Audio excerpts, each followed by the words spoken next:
दोस्तों, हम चाहते तो हैं बहुत कुछ पाने की, पर इसमें सफल नहीं हो पाते। क्या कोई ऐसी तकनीक या विद्या है जिससे कि हम जो पाना चाहते हैं उसे हासिल कर पाएं? हाँ, एक विद्या है जिसका ज्ञान बहुत कम लोगों को है और 100 में से केवल 2-3 लोग इसे सीख पाते हैं। क्या आप 2-3 लोगों में से हैं जो इसकी काबिलियत रखते हो?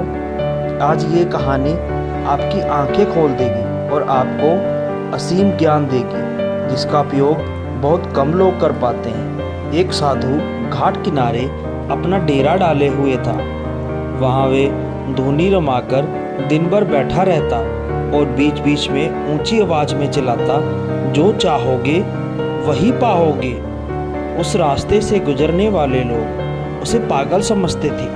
वे उसकी बात सुनकर अनसुना कर देते थे और जो सुनते वे भी उस पर हंसते।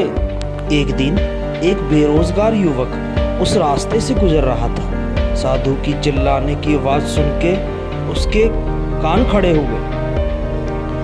जो चाहोगे वही पाओगे, जो चाहोगे सो पाओगे। ये वाक्य सुनकर युवक साधु के पास आ गया और उससे पूछने लगा, बाबा, आप बहुत देर से जो चाहोगे सो पाओगे चिल्ला रहे हो, क्या आप सच में वो मुझे दे सकते हो जो मैं पाना चाहता हूँ? साधु बोला, हाँ बेटा, लेकिन पहले तो मुझे ये बताओ कि तुम पाना क्या चाहते हो? बाबा, मैं चाहता हूँ कि एक दिन मैं हीरों का बहुत बड़ा व्यापारी बनूं। क्या आप मेरी ये इच्छा पूरी कर सकते हैं? युवक बोला, बिल्कुल बेटा, मैं तुम्हें एक हीरा और एक मोती देता हूँ, उससे तुम जितने चाहे हीरे मोती बना लेना। साधु बोला। साधु की बात सुनकर युवक की आंखों में आशा की ज्योति चमक उठी। फिर साधु ने उसे अपनी दोनों हथेलियां आगे बढ़ाने को कहा। युवक ने अपनी हथेलियां साधु के सामने रख दी। साधु ने पहले उसकी एक हथेली पर अपना हाथ रखा और बोला, बेटा, ये इस दुनिया का सबसे अनमोल हीरा है, इसे समय कहते हैं।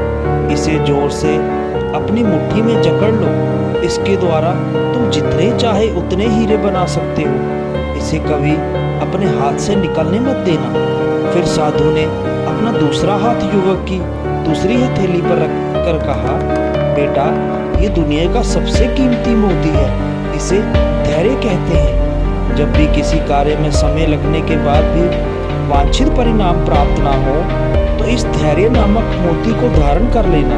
यदि ये मोती तुम्हारे पास है तो तुम दुनिया में जो चाहो वो हासिल कर सकते हो। युवक ने ध्यान से साधु की बात सुनी और उसे धन्यवाद कर वहां से चल पड़ा। उसे सफलता प्राप्ति के 2 गुरु मंत्र मिल गए थे। उसने निश्चय किया कि वे कभी अपना समय व्यर्थ नहीं गवाएगा और सदा धैर्य से काम लेगा। कुछ समय बाद उसने हीरों के एक बड़े व्यापारी के यहाँ काम करना आरंभ कर दिया। कुछ वर्षों तक वे दिल लगाकर व्यवसाय का हर गुण सीखता रहा और एक दिन अपनी मेहनत और लगन से अपना सपना साकार करते हुए हीरे का बहुत बड़ा व्यापारी बन गया। तो दोस्तों, कहानी की सीख कुछ इस प्रकार है कि लक्ष्य प्राप्ति के लिए सदा समय और धैर्य के नाम के हीरे मोती अपने हाथ में रखें।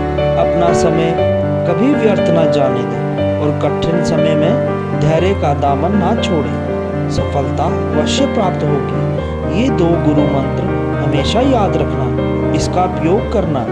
एक समय और दूसरा धैर्य। जिस व्यक्ति ने इन 2 चीजें को अपने वश में कर लिया वो व्यक्ति कभी अपने लक्ष्य से भटक नहीं सकता। दोस्तों, हम उम्मीद करते हैं कि आपको ये हमारी कहानी बहुत अच्छी लगी होगी।